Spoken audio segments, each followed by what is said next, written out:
यह खबर उन तमाम लोगों के लिए बेहद अहम है जो दूसरे राज्यों से मुंबई में ट्रक या लॉरी लेकर आते हैं। जो खबर हम आज आपको दिखाने जा रहे हैं, हो सकता है कि आप भी उसके शिकार हुए हों, इसलिए इस खबर को बड़े ही ध्यान से देखें।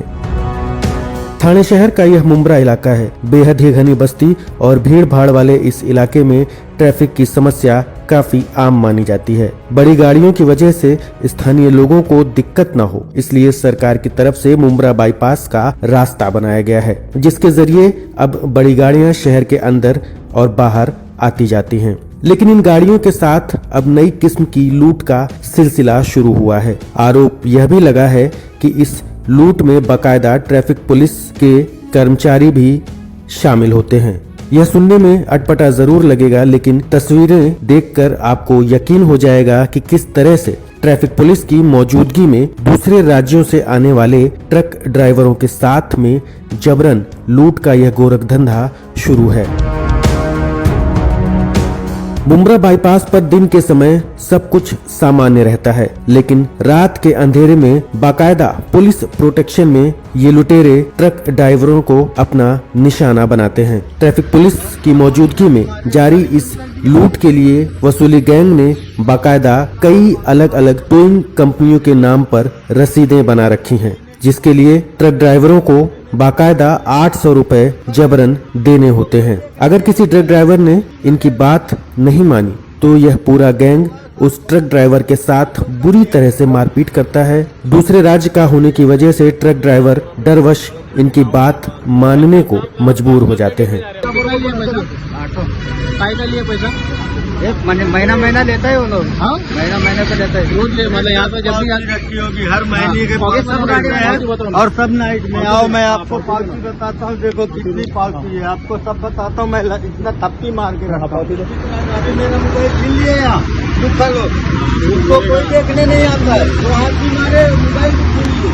आप लोग ट्रैफिक लगवा साथ थोड़ा बहुत तो हम लोग का भी है।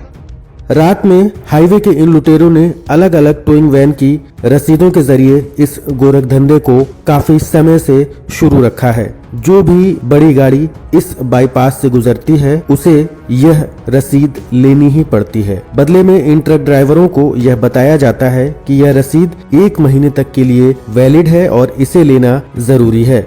इस पर बाकायदा पुलिस विभाग का स्टैंप भी लगा होता है। इस वजह से ट्रक ड्राइवर भी बहुत ज्यादा पूछताछ नहीं करते हैं। जो पूछताछ करता है उसके साथ मारपीट कर उसे चुप करा दिया जाता है। यकीन नहीं होता तो हरियाणा के ट्रक ड्राइवर मोहम्मद शरीफ की आप बीती सुनिए।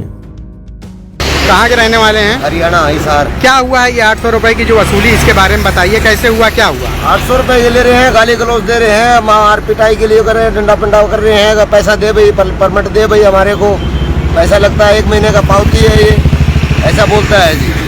आपने कहा अगर जैसे नहीं दे रहे तो? नहीं दे रहा तो गाली गलौज करता है जी, मार पिटाई करता है, डंडा मारता है, गाड़ी को मारता है। मोहम्मद शरीफ बताते हैं कि ये वसूली गैंग जबरदस्ती 800 रुपए की रसीद देता है। इस गोरख धंधे में वसूली गैंग के साथ ट्रैफिक पुलिस के लोग भी मिले होते हैं। यह शिकायत किसी एक ट्रक ड्राइवर की नहीं, बल्कि इस हाईवे पर रात के समय में कई ट्रक ड्राइवर आपको मिल जाएंगे जो इसी तरह की शिकायतें रखते हैं। 800 रुपया कई के लिए पता नहीं सर, क्रेन का बोलते हैं, 1 महीने चलेगा। अच्छा, और ये अपना क्रेन लगाए थे तुमको? नहीं, क्रेन नहीं, वैसे रोक के ले रहे हैं, सबसे ले रहे हैं। इधर आप वैसे भी जाके देख लो, बाहर की गाड़ी को देखे, MH नंबर से नहीं लेंगे, बाहर की कोई भी गाड़ी उसको। इन तस्वीरों को एक बार आप गौर से देखें। जहां कैमरा इनकी जद में पहुंचता है तो ये लुटेरे किस तरह से कैमरा देखकर भागने लगते हैं।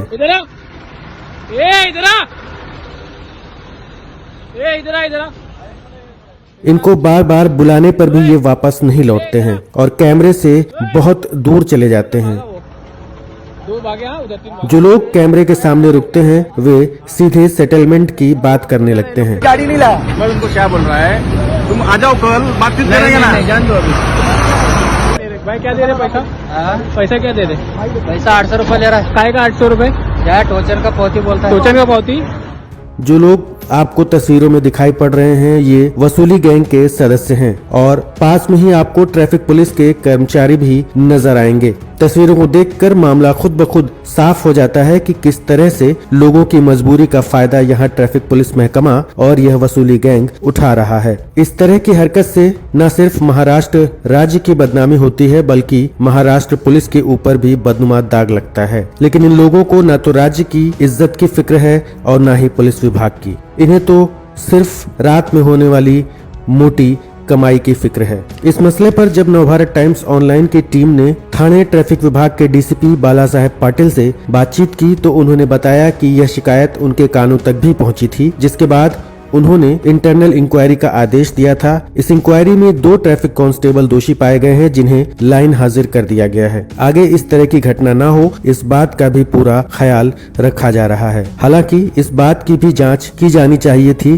कि क्या इस पूरे गोरख धंधे में कांस्टेबल से ऊपर रैंक के कर्मचारी और अधिकारी भी शामिल थे या नहीं, और यह गोरख धंधा कब से चल रहा था। फिलहाल यह तो पुलिस महकमे की बात थी, लेकिन उम्मीद है कि इस खबर के दिखाए जाने के बाद से वसूली गैंग के लोग दोबारा पुलिस से सांठ-गांठ कर इस तरह की हरकतों को अंजाम नहीं दे पाएंगे। अरे उधर भागा वो 2 भागे, हाँ उधर 3 भागे। जाने दो, आएगा।